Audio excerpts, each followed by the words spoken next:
اعوذ باللہ من الشیطان الرجیم، بسم اللہ الرحمن الرحیم۔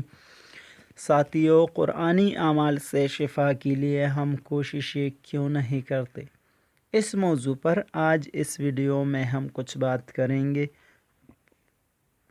ساتھیو، قرآن کریم چونکہ کلام الہی ہے، اس لیے اس کا ہر ایک پارہ، اس کی ہر ایک صورت، اس کا ہر ایک رکوع، اس کی ہر ایک آیت، اس کا ہر ایک لفظ، بلکہ اس کا ایک ایک حرف شان والا بھی ہے، مقام والا بھی ہے، نیکیوں والا بھی ہے۔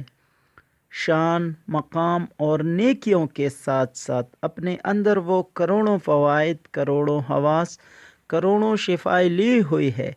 کلام الہی کے تمام الفاظ اور تمام آیات اللہ رب العزت کے جلال و جمال اور انوارات و برکات کے پیکر ہے۔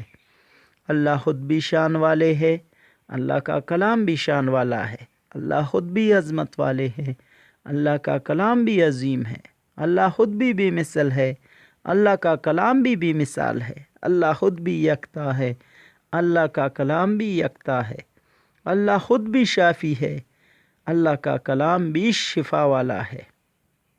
لہٰذا کلام الہی کی ہر صورت کا عمل، ہر آیت کا عمل، ہر لفظ کا عمل شان والا بھی ہے، عظیم بھی ہے، بے مثال بھی اور یکتا بھی ہے، بہت بڑا، بہت اونچا اور اعلیٰ ترین شفا کاملہ کا حامل بھی ہے۔ اس لیے قرآن کریم کا مقابلہ نہ کسی بھی درجے میں ہے، نہ ہی کوئی علوی عمل کر سکتا ہے اور نہ ہی کوئی سفلی عمل کر سکتا ہے اور نہ کر سکے گا۔ دوستو، دور حاضر میں ہر طرف پریشانیوں، مصیبتوں، تکلیفوں، آزمائشوں، سختیوں اور بہت ساری جان لیوا بیماریوں نے ڈیرے ڈالی ہوئی ہے۔ ان ساری کی ساری مشکلات کا حل کلام الہی میں ہے اور 100% ہے، مگر افسوس اس بات کا ہے کہ ہر پریشانی اور بیماری میں دنیاوی اسباب کی طرف ہماری توجہ اور خیال فوراً جاتا ہے اور اس کی طرف فوری بھاگ دوڑ شروع بھی کر دی جاتی ہے، لیکن روحانی اسباب اور بارگاہ الہی اور کلام الہی کی طرف متوجہ ہونے کی زحمت ہم بالکل بھی گوارا نہیں کرتے۔ بیماریوں کی حالت میں دنیا بھر کے قدیم اور جدید آلات اور طریقہ علاج کو بروئے کار لایا جاتا ہے۔ ایلوپیتھک، ہومیوپیتھک، یونانی، چینی، دیسی، ہر طرح کا علاج اور ہر طرح کی ادویات اور ہر طرح کے ٹوٹکے آزمائے جاتے ہیں۔ اچھے سے اچھا ہسپتال اور بڑے سے بڑے ڈاکٹر اور مہنگے سے مہنگے ترین میڈیسن کے لیے تو ہم صبح و شام دن رات اپنی پوری توانائیاں اور پوری کوششیں صرف کر دیتے ہیں، مگر روحانی تشخیص، روحانی چیک اپ، روحانی طریقہ علاج، روحانی ٹریٹمنٹ اور کلام الہی سے اپنی بیماریوں سے شفا یابی کے لیے ہم بالکل ہی اجتناب کرتے ہیں، بالکل بے روحی اور لاپرواہی کا مظاہرہ کرتے ہیں، جبکہ قرآن کریم میں اللہ نے بار بار اپنے کلام کو شفا اور اپنے کلام سے شفا حاصل کرنے کا اپنے بندوں کو بتلایا ہے۔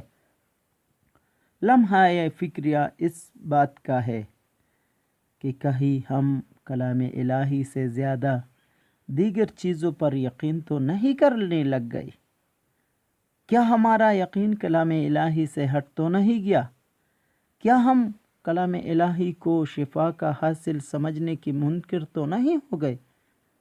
کیا ہم کلام الہی سے رہنمائی لینے کے بجائے کلام الہی سے لاپرواہی، بے روحی اور بے اعتمادی تو نہیں برت رہے؟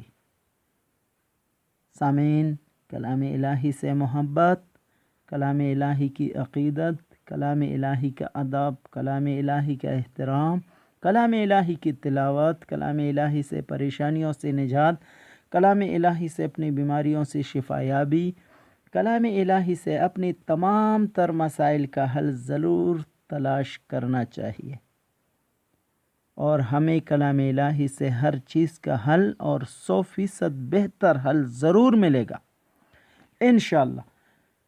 عوام الناس کا کلام الہی سے رشتہ جوڑنے اور تعلق مضبوط کرنے کے لیے اور کلام الہی سے ہی ہر مسئلے کا حل تلاش کرنے کے لیے ہم نے اپنے یوٹیوب چینل پر اسرار طلسمات کا اجرا کیا ہے، جس میں ہر پریشانی کے حل کے لیے ہر طرح کی بے شمار قرآنی وظائف آپ کی خدمت میں پیش کیے جائیں گے، بمع اجازت کے، مکمل اجازت کے ساتھ۔ انشاءاللہ آپ لوگوں سے درخواست ہے کہ ہمارے یوٹیوب چینل کو سبسکرائب کرے، ہماری حوصلہ افزائی کرے، آپ کا جو بھی مسئلہ ہو ہمیں کمنٹس کرے، ہمیں واٹس ایپ پہ میسج کرے، ہم آپ کی ہر مسئلے کا 100% حل تلاش کریں گے، اور وہ بھی کلام الہی سے۔ اس میں نہ کوئی رجت، نہ کوئی بندش، کچھ بھی آپ کو نہیں ملے گا۔ یہ ہمارا آپ سے وعدہ ہے، ہم آپ کو مکمل رہنمائی میسر کریں گے۔ شکریہ ہماری ویڈیو کو دیکھنے کا، ہماری باتوں کو سننے کا بہت بہت شکریہ۔ اللہ حافظ، والسلام۔ پاکستان زندہ باد۔